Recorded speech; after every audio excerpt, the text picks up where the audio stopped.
ବାତ୍ୟା ଦାନରେ କ୍ଷୟକ୍ଷତିର କ୍ଷତିପୂରଣ ଏବଂ ଲୋକମାନଙ୍କୁ ପଟ୍ଟା ଯୋଗାଇ ଦେବା ଏବଂ ଏହିଭଳି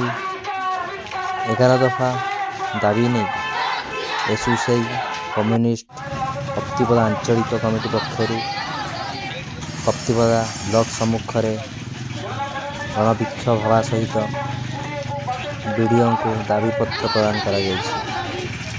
ଏହି ବିକ୍ଷୋଭର ନେତୃତ୍ୱ ନେଇଥିଲେ ଏସ୍ୟୁସିଆଇ କମ୍ୟୁନିଷ୍ଟ ପାର୍ଟିର ଆଞ୍ଚଳିକ କମିଟି ସମ୍ପାଦକ ଶ୍ୟାମ ବାନାରା ଏବଂ ଉପସ୍ଥିତ ଥିଲେ ଏସ୍ୟୁସିଆଇ କମ୍ୟୁନିଷ୍ଟ ପାର୍ଟିର ମୟୂରଭଞ୍ଜ ଜିଲ୍ଲା କମିଟି ସମ୍ପାଦକ ସାଧୁଚରଣ ବଦ୍ରା।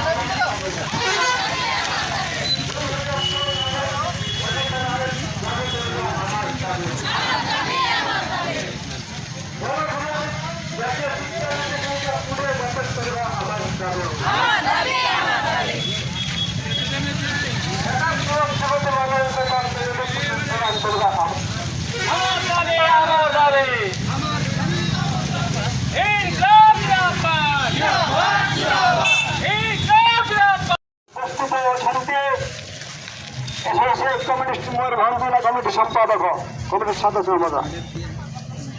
आज आम एटारे 2 दिन तले घटी जाता दाना बच्चा ये बच्चार विभिन्न दाबी नहीं विडीओ महोदय को आम प्रदान करूँ एवं आमर जोटा कि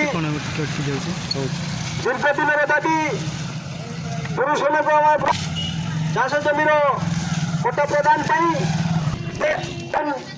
सरकार आईन पास